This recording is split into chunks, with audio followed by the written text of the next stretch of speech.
Olha, é um assunto muito polêmico.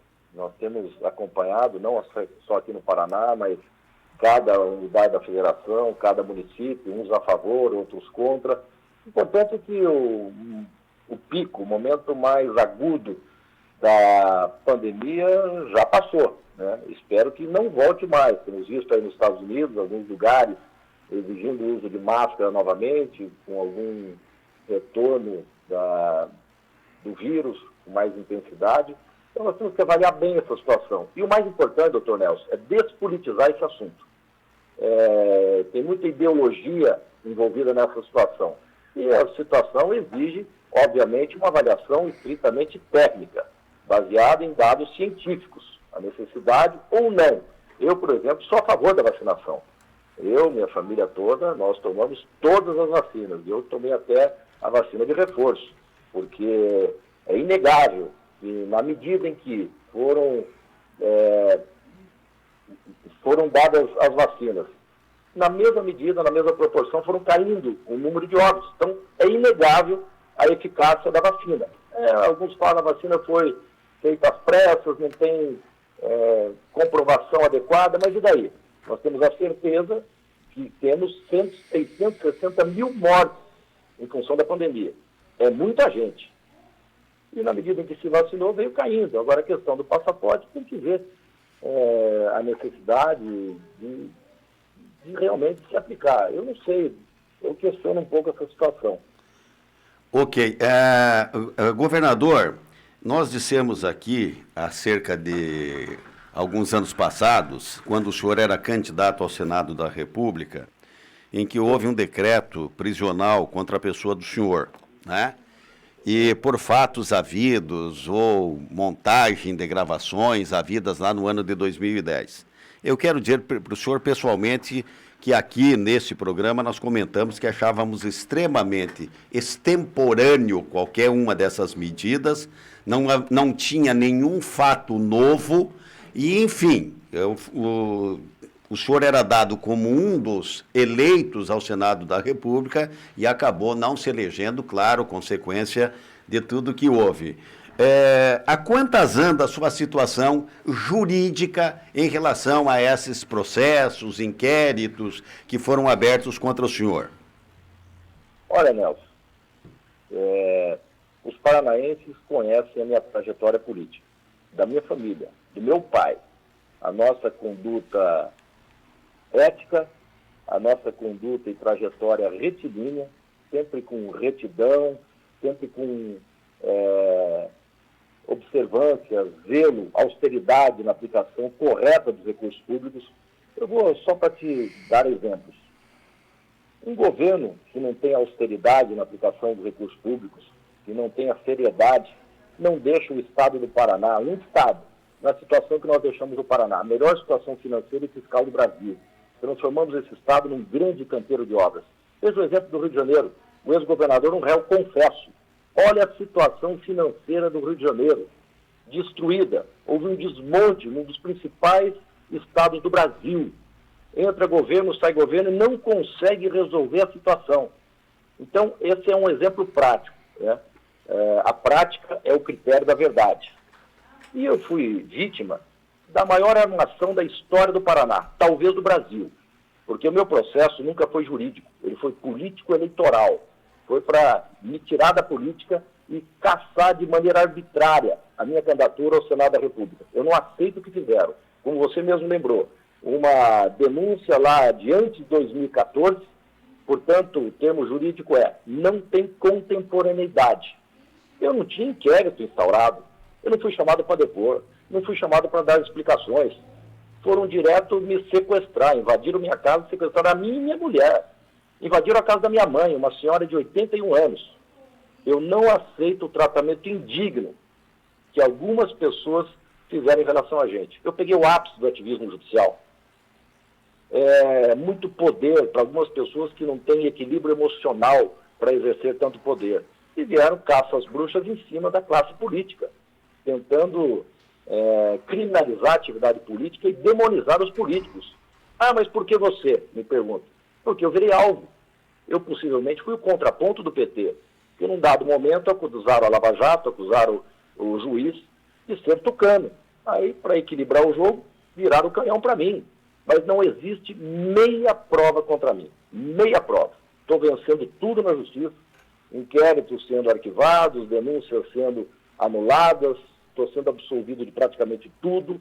O problema é que a justiça é morosa, né? Mas estamos vencendo para e passo todos os processos, como não poderia ser diferente. Não existe meia prova das levianas e falsas acusações que fizeram contra mim e a minha família. O mais grave, aprontaram para minha mulher, e ela até hoje, passados 3 anos e meio, não tem denúncia, não tem inquérito, não tem prova nenhuma contra ela. Pois bem, se não tem nenhuma prova, como é que submete uma pessoa, ainda mais uma mulher, a um trauma como que ela carrega possivelmente até o final da sua vida?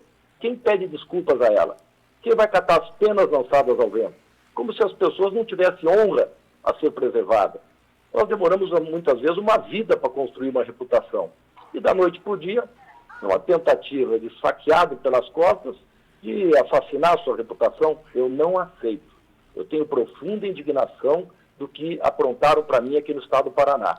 A biografia da minha família que começou a ser escrita lá atrás, pelo meu pai, José Richa, que o Brasil inteiro reconhece como um grande político, decente, honrado, íntegro, sério, fez um bom trabalho como governador do Paraná, foi senador constituinte, também reconhecido de A a Z, da extrema esquerda à extrema direita. Todos reconhecem o papel conciliador, o grande líder que ele foi no Congresso Nacional, e a nossa história, doutor Nelson. O senhor conhece. Eu fui prefeito de Curitiba, fui eleito em todas as pesquisas nacionais o melhor prefeito do Brasil. E foi confirmado nas urnas, porque na minha reeleição eu tive a maior votação da história da capital, com mais de 77% dos votos. Eu venci em 100% das urnas, das cerca de 3.500 urnas em Curitiba. Daí que eu fui convocado para disputar o governo do Estado. E venci as 2 eleições no primeiro turno. E numa situação muito favorável para o Senado, me aprontaram há 20 dias da eleição. A pergunta é a seguinte: qual pré-requisito eu preenchi à época para ser sequestrado e ser detido com a minha família? Qual é o pré-requisito? Não existe. Foi uma arbitrariedade inominável. Tanto é que eu fui citado por 3 juristas dos mais conceituados e respeitados do Brasil. Dr. Lênio Streck, entra lá no Conjur, que é um site consultor jurídico, o pessoal do mundo jurídico, magistrados, recorrem a esse site para ver as novidades, as atualizações de leis, os comentários, e lá está escrito, em 3 textos, Dr. Lênio Streck, o Beto Richa é o símbolo da perseguição à classe política no país. Outro que cita o mesmo é Dr. Alberto Toron. E o terceiro, que talvez seja o mais emblemático, o presidente do STJ, Superior Tribunal de Justiça, à época, doutor ministro João Otávio Noronha.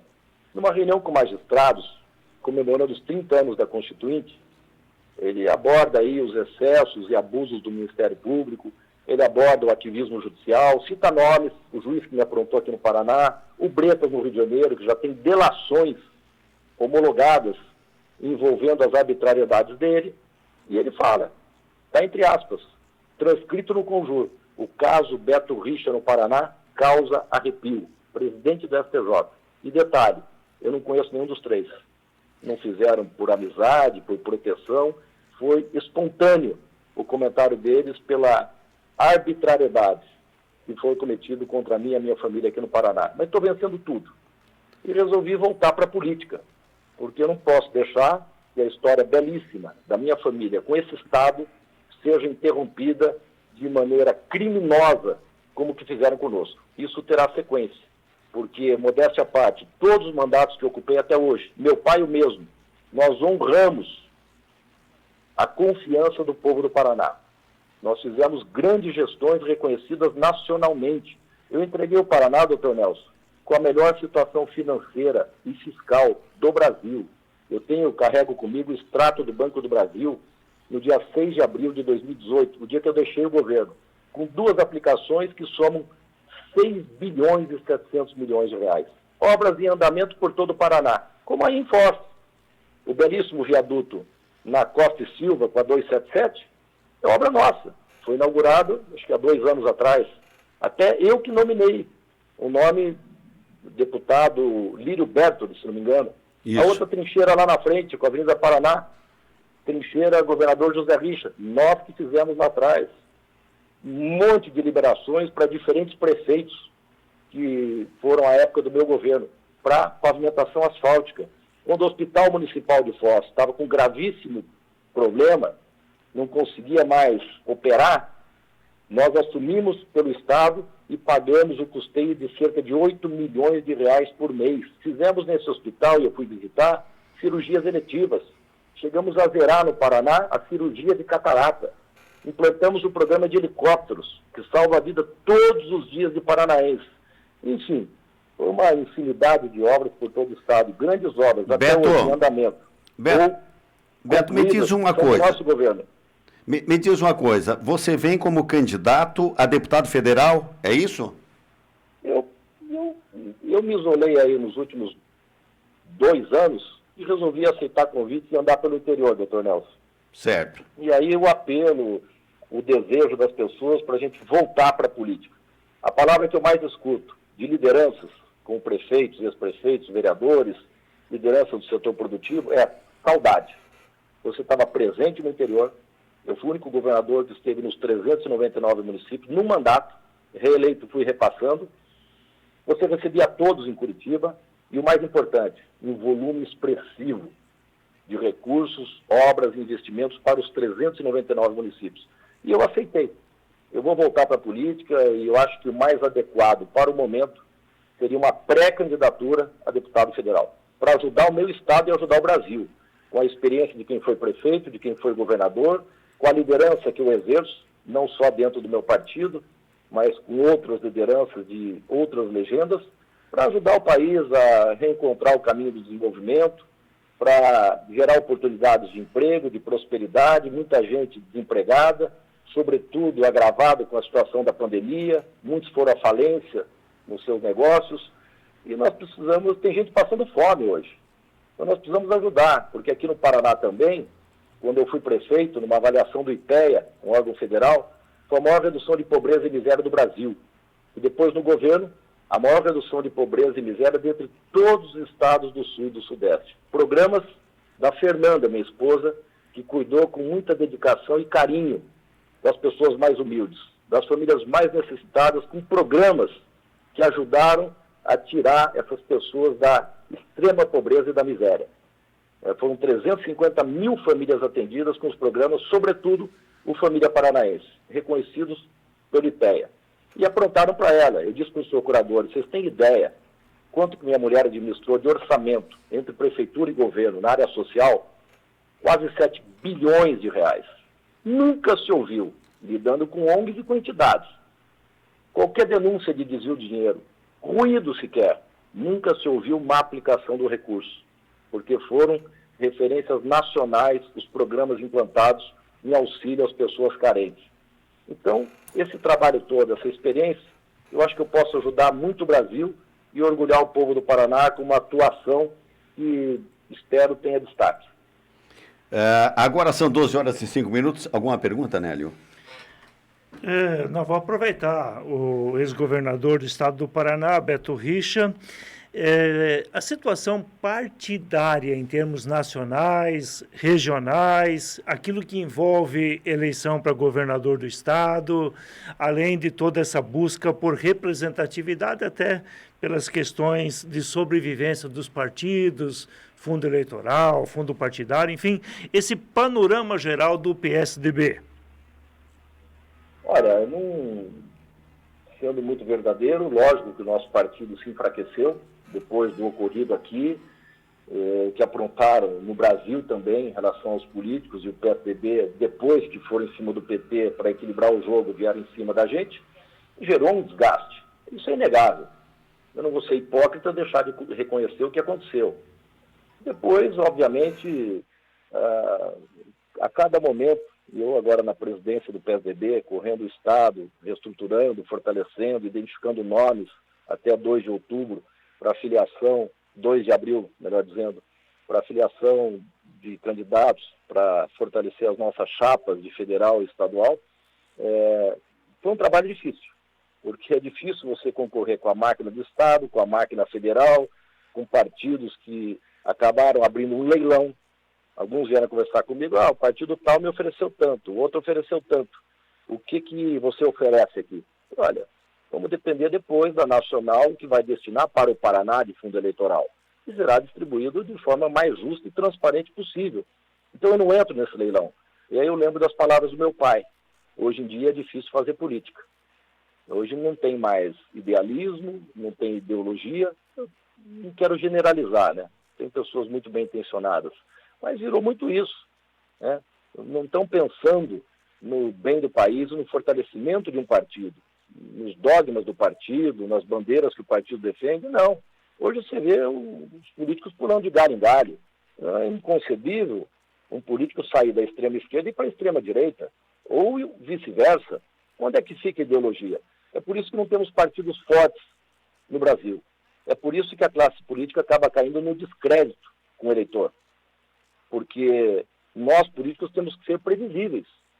O eleitor vota em você, imaginando que, sendo eleito, vai representá-lo baseado nos seus compromissos assumidos.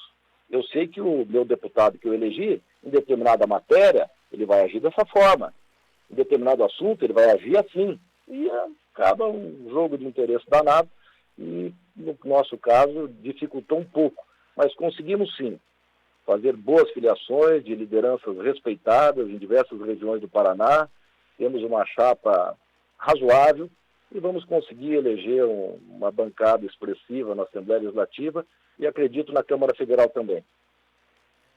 Governador, deixa para terminar, falando de política ainda em relação ao PSDB, né, que tem a candidatura do ex-governador do estado de São Paulo, Dória, né? Aliás, o senhor é correligionário dele também. Eu pergunto, essa polarização entre Lula e Bolsonaro, ela fica assim até o dia da eleição? Olha, vem se consolidando essa polarização entre dois extremos, né? A extrema esquerda com o Lula, PT, e a extrema direita com o Bolsonaro, o presidente Bolsonaro e o PL, né? E eu dizia sempre, olha, vai ser difícil furar esse bloqueio, essa polarização, porque a desejada terceira via está fragmentada, com vários candidatos. E agora fizeram um entendimento, partidos grandes, estruturados no Brasil inteiro, como, por exemplo, o MDB, o PSDB, que tem a Federação com Cidadania, e União Brasil, fruto da fusão do DEM com o PSL. E entenderam, num acordo, que até 18 de maio vão escolher o melhor candidato indicado por esses partidos que reúna as melhores condições para defender essa grande coligação nacional e com viabilidade eleitoral, obviamente. E aí temos não só o Dória. Surgiu agora o nome pelo PSDB do Eduardo Leite, do Rio Grande do Sul. Ele não renunciaria ao mandato de governador e permaneceria no PSDB, com vários convites públicos, inclusive do Kassab do PSD, para ser candidato lá, se não tivesse alguma viabilidade, alguma possibilidade de ser indicado pelo partido. Então, acho que ele deve crescer nas pesquisas também. Pode ser ele também, tem a Simone Tebet pelo MDB, o Bivar lá pelo União Brasil, né? Então, é uma chance que surgiu aí, mas confesso que a polarização está muito forte, né? E não acho bom também essa polarização. São dois extremos, temos visto muito ódio, muita intolerância nas redes sociais, muitas acusações. Isso para o Brasil não seria bom, né? A gente quer ver na campanha propostas viáveis dos candidatos, que cada um sugere para o futuro do país, para a retomada do desenvolvimento, a geração de empregos. E acho que vai ser uma campanha meio sangrenta aí, viu? É o que está se desenhando, pela polarização de dois extremos. Governador Beto Richa, eu agradeço muito a atenção do senhor, a gentileza, a forma educada com que sempre nos trata. Desejo sucesso aí para o senhor, tá? Muito obrigado, doutor Nelson. Estive aí, cheguei segunda-feira de Foz do Iguaçu, eu estava percorrendo vários municípios aí da região oeste e fui muito bem recebido, sempre com o carinho que é peculiar ao povo do Paraná, em especial essa região que, por muitas vezes... O senhor fez duas coisas aqui. Presente. O senhor fez duas coisas aqui para Foz do Iguaçu, que a gente, graças a Deus, eu tenho uma memória um tanto quanto privilegiada. Primeiro, para lembrar que a redemocratização do país deve muito a um cidadão chamado José Richa, tá? Deve muito. Né? É muito histórico, isso está nos livros da história, o diálogo que ele teve com o general Leônidas Pires para garantir a posse de José Sarney, naquele momento, à presidência da República. Tancredo Neves. Hein? Tancredo Neves. Tancredo. Mas é que o Tancredo daí tinha morrido, né? E o Figueiredo disse que não passava... Mas a resistência seria... Isso me contaram depois, não foi nem meu pai que contou. A resistência seria no Palácio Iguaçu para evitar um golpe militar. E como ele sempre foi do diálogo, que eu disse anteriormente, uma pessoa muito respeitada, e a resistência seria aqui no Palácio Iguaçu, aqui em Curitiba, né, para evitar um golpe. E aí ele tinha diálogo também com as Forças Armadas, né, General Leônidas Pires Gonçalves, General Leonel e tantos outros, mas não precisou. Acabou sendo pacífico, lamentavelmente o Tancredo morreu, né, mas assumiu o José Sarney. Mas foi isso mesmo, doutor Nelson. Um dos últimos homens que eu vi usar pente de bolso, viu? Era muito simples, né? Eu acho que o senhor lembra disso. Em relação à saúde aqui de Foz do Iguaçu, o senhor sim colaborou muito como governador, e a principal reivindicação, que era a duplicação do trecho Medianeira-Matelândia, na DOCSA 277, foi no governo do senhor que foi feita essa duplicação. Tinham retirado do contrato das concessionárias, tinham retirado do governo anterior. Retirou para não aumentar o pedágio. Aí baixa ou acaba. Aí baixava o pedágio em época de eleição, governadores, e depois retomava enganando o povo. Eu falei, vamos tratar com a seriedade que esse assunto merece. Retomamos as obras, tá aí tudo sendo duplicado, e a primeira duplicação, que era mais grave do Paraná, com o maior número de ocorrências de acidentes, entre Medianeira e Matelândia. Nós exigimos da concessionária e chegamos a inaugurar ainda no primeiro governo esse trecho aí duplicado Medianeira-Matelândia. É verdade. Eu agradeço muito, senhor. Boa sorte. Obrigado, doutor Nelson. Obrigado pela gentileza e a oportunidade dessa entrevista. Espero rápida, mas tenha sido esclarecedora. Grande abraço à equipe aí da Cultura e todos os amigos ouvintes que nos acompanharam.